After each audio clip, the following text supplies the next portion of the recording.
I'm going to switch a little bit to the radiopharmaceutical therapy for metastatic prostate cancer. So we've focused a lot on active surveillance, initial diagnosis.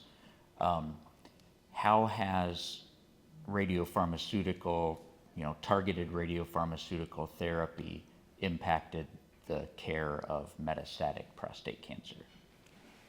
That's a great question. So, targeted, when Dr. John says, it's first of all, just like to clarify. So, this is like GPS guided missiles, if you may, right? So, you inject that particular drug and they seek the targets on the cancer cells. They bind, so to say, to the PSMA, which is a protein which is present in abundance in the prostate cancer cells.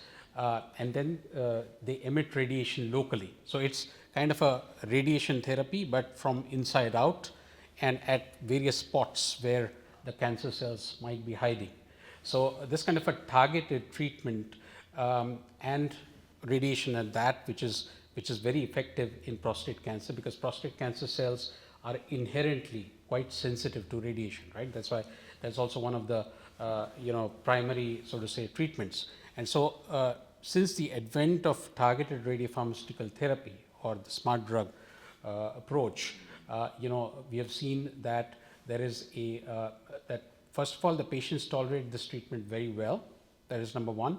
Number two is why it was, so to say, approved in the guidelines is because it leads to significantly longer overall survival. That is, the patients live longer and better, so to say.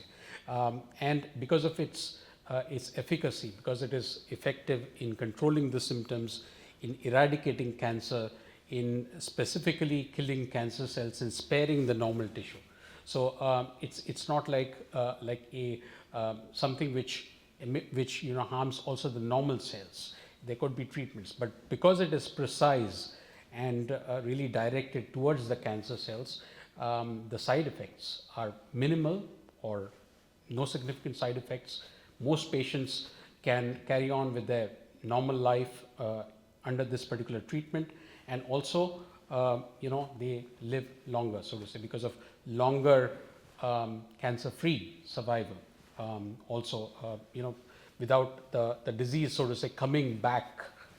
I just want to clarify one particular point to this gentleman raised is, for localized prostate cancer, the theranostics is not yet approved. There have been some studies on that. In my own experience in Germany, we treated a lot of patients in the initial stages when it was still localized. But for some reason, because there are other more effective treatments like the external beam radiotherapy, which acts more specifically in this particular case. So, currently the radiopharmaceutical therapy is approved for metastatic disease, and when the patient has failed at least 2 lines of hormone therapy, and also potentially before the patient could get a chemotherapy.